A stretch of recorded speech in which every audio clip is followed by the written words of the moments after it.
आपण मॅथ्स 1 मधील arithmetic progression या चॅप्टरला ऑलरेडी सुरुवात केलेली आहे. या चॅप्टर मध्ये आपण अरिथमॅटिक प्रोग्रेशन म्हणजे नेमकं काय आणि अशा अरिथमॅटिक प्रोग्रेशन च आपल्याला nth टर्म काढायची आहे किंवा sum of the first n terms of an AP काढायचे. यासाठीचे फॉर्म्युले आपण बघितलेले आहेत. या सर्व व्हिडिओच्या लिंक आजच्या या व्हिडिओच्या डिस्क्रिप्शन मध्ये दिलेल्या आहेत.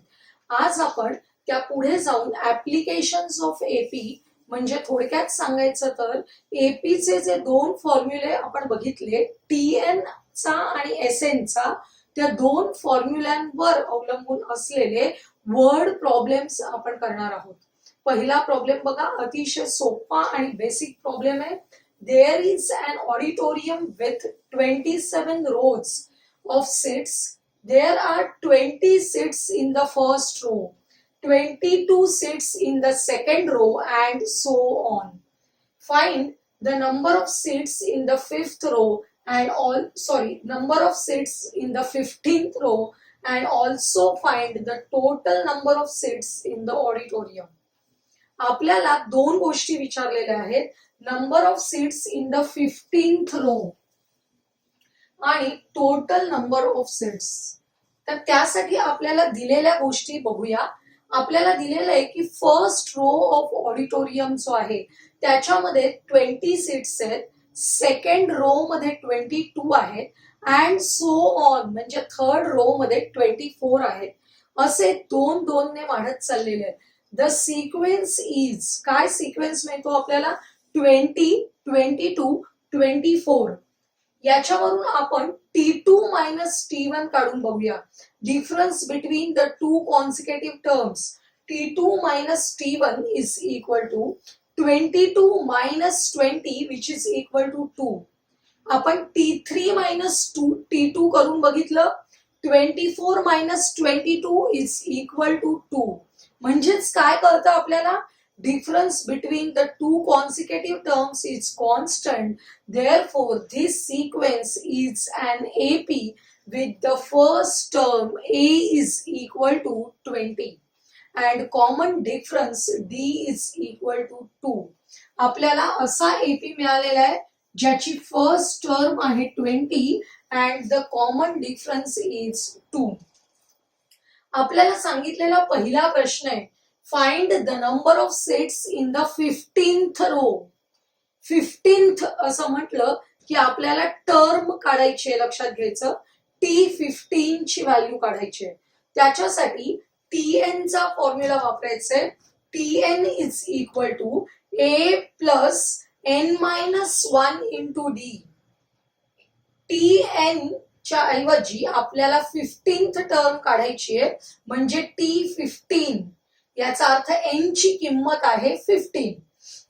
बघा, a ची व्हॅल्यू सबस्टिट्यूट केली 20 प्लस n सबस्टिट्यूट करायचंय 15 minus 1 into d is equal to 2. 15 minus 1 14, त्यामुळे 20 plus 14 multiplied by 2. 14 multiplied by 2 is equal to 28. 20 plus 28 is equal to 48. म्हणजेच the number of seats in the 15th row T15 is equal to 48. आपल्याला second question काय आहे बघा, find the total number of seats in the auditorium. आता आपल्याला बघायचंय की auditorium मध्ये असे किती रोज आहेत.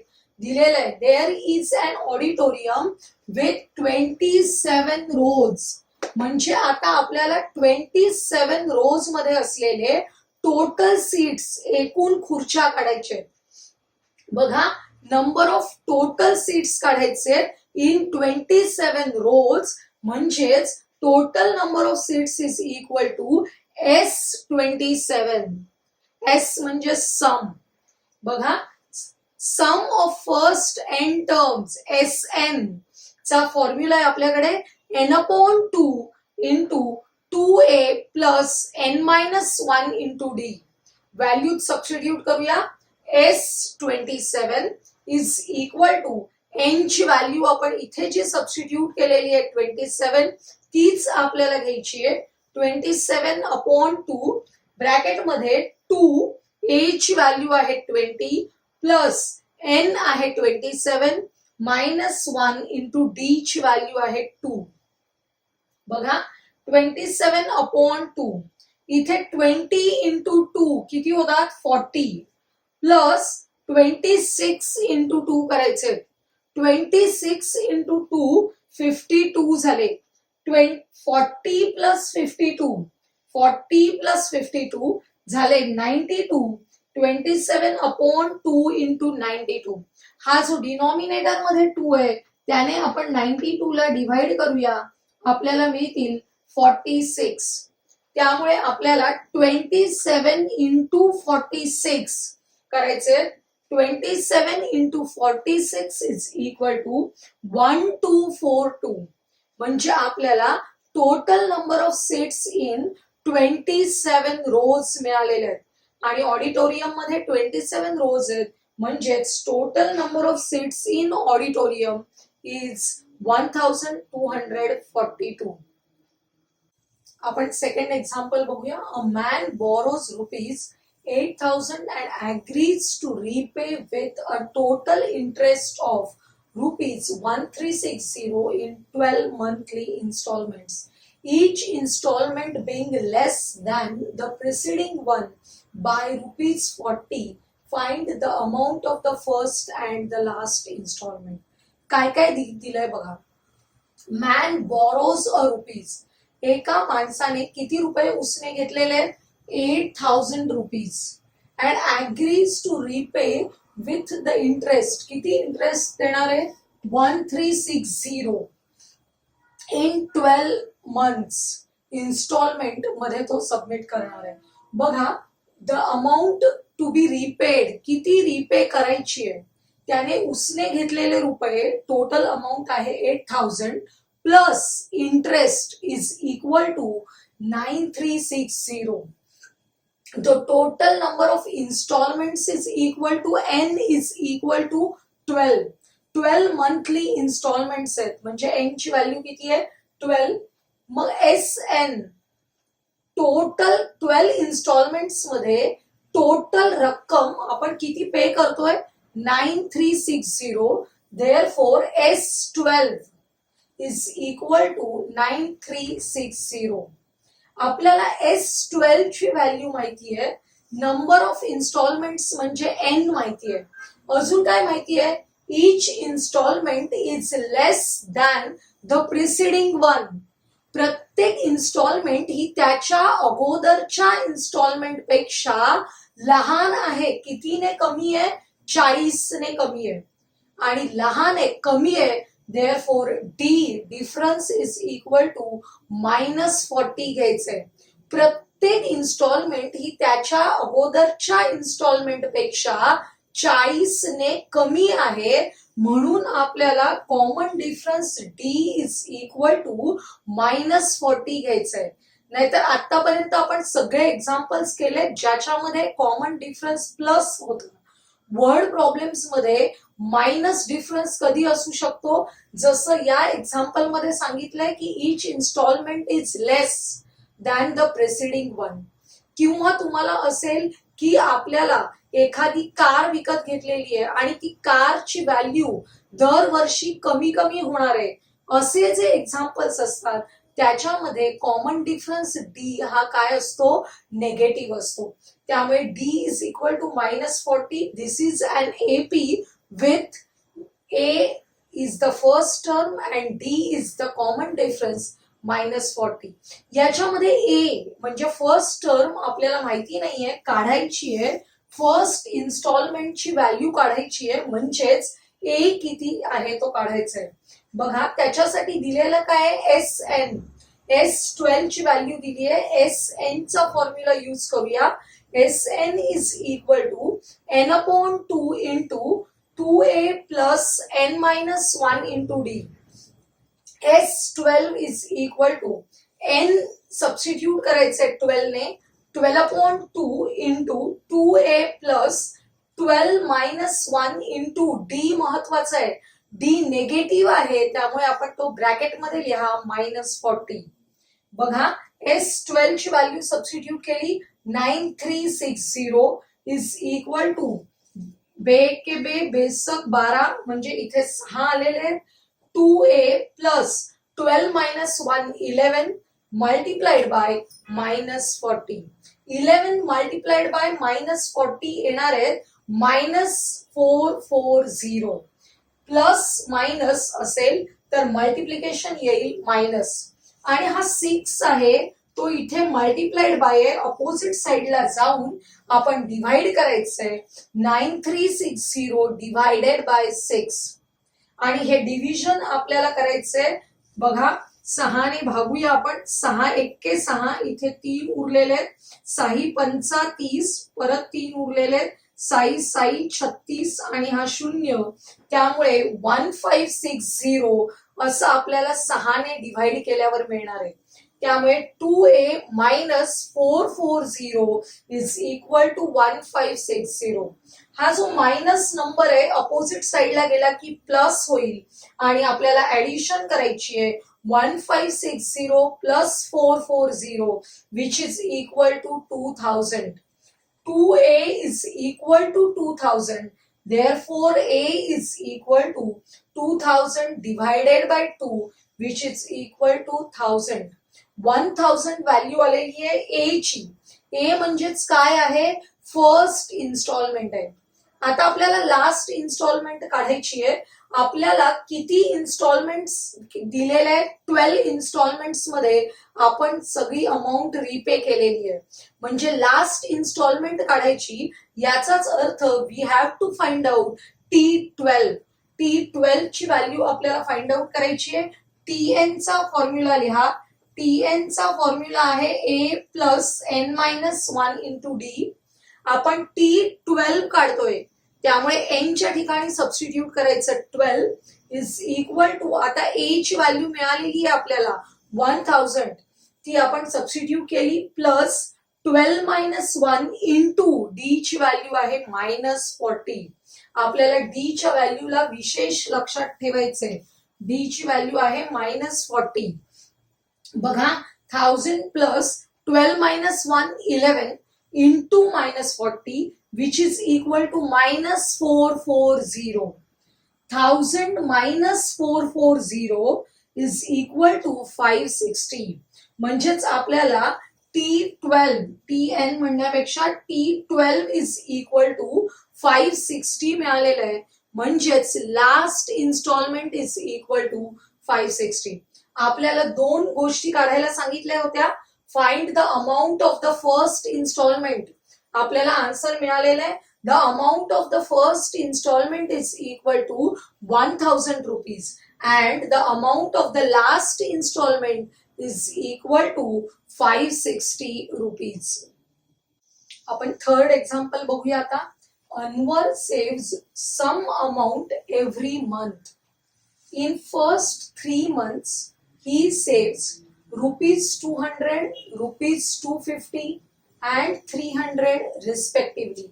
In which month will he save ₹1000 and find the total amount he saved?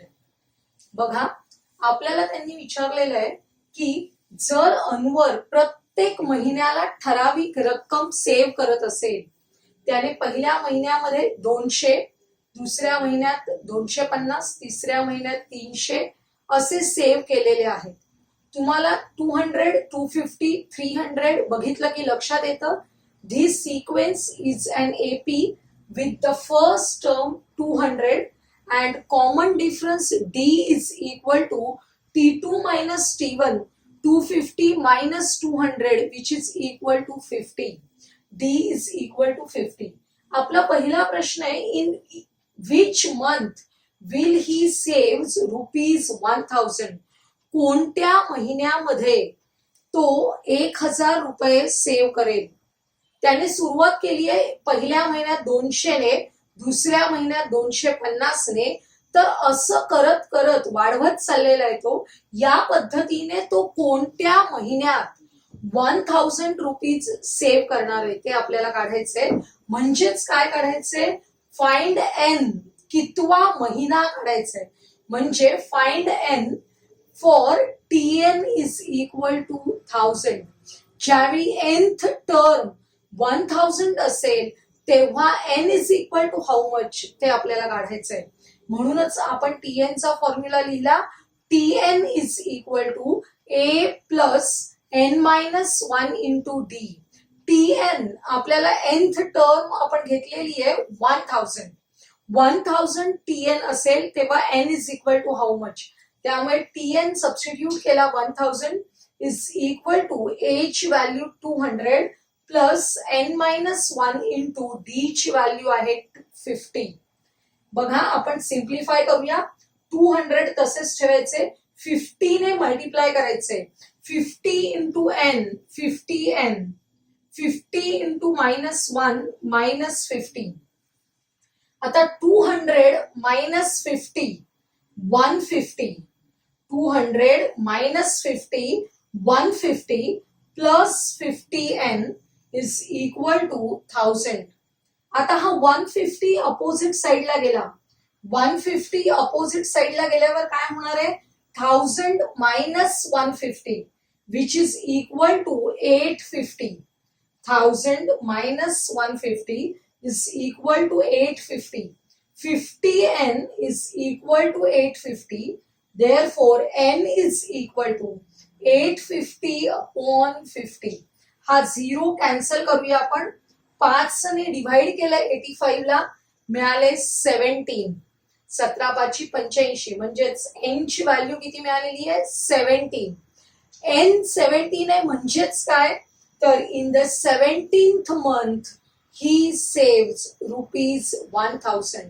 17व्या महिन्यामध्ये तो किती रुपये सेव्ह करणार आहे? 1000 रुपीज सेव्ह करणार आहे.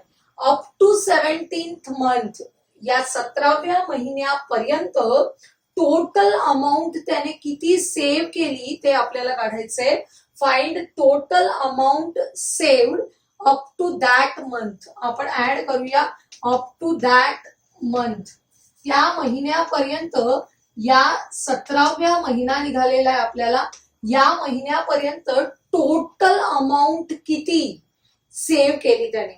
टोटल अमाऊंट म्हणजे sum of all the months he saved.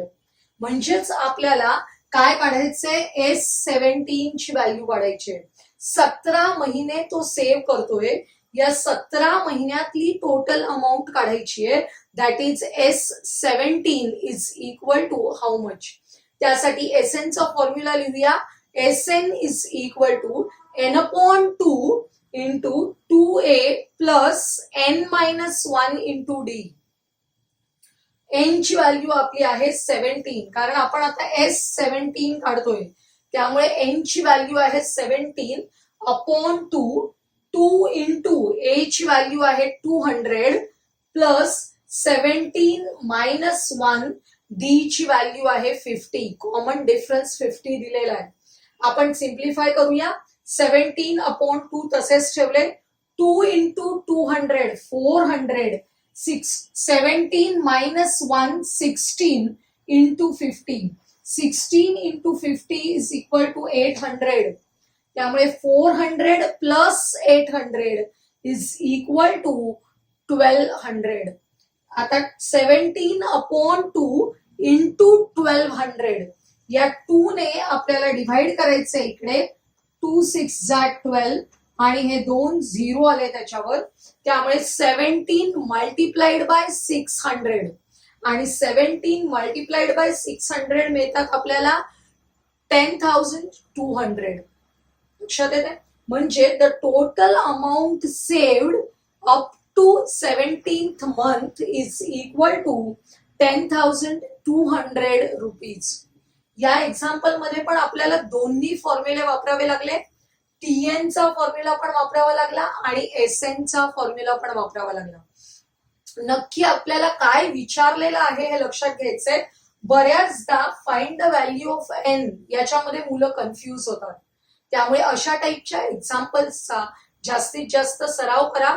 हे पुस्तकातलं सॉल्ड एक्झाम्पल आहे. मुद्दाम सांगते मी तुम्हाला, प्रत्येक चॅप्टर मध्ये प्रत्येक घटकाचे अनेक सॉल्ड एक्झाम्पल्स आपल्या पाठ्यपुस्तकात दिलेली आहेत आणि ही सॉल्ड एक्झाम्पल्स ही थोडीशी ट्रिकी, विचार करायला लावणारी पण आहेत आणि आपण कधीच त्या एक्झाम्पल्स कडे लक्ष देत नाही आणि पेपरला आल्यानंतर आपल्या लक्षात येतं की हे कठीण प्रश्न आहे, आपण कधीच बघितला नाहीये, पण तो ऍक्च्युली पुस्तकातच आहे सॉल्ड एक्झाम्पल म्हणून.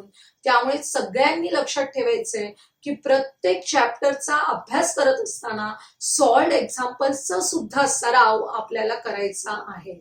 म्हणूनच मी एक सॉल्ड एक्झाम्पल घेतलंय, थोडं वेगळ्या प्रकारचं असल्यामुळे असे वेगवेगळे टाईप आपल्या पुस्तकामध्ये आहेत, ते सर्वांनी अभ्यासा. आजचा हा व्हिडिओ जर तुम्हाला आवडला असेल तर लाईक करा, तुमच्या मित्रमैत्रिणींना शेअर करा आणि आपल्या चॅनलला सबस्क्राईब करायला विसरू नका.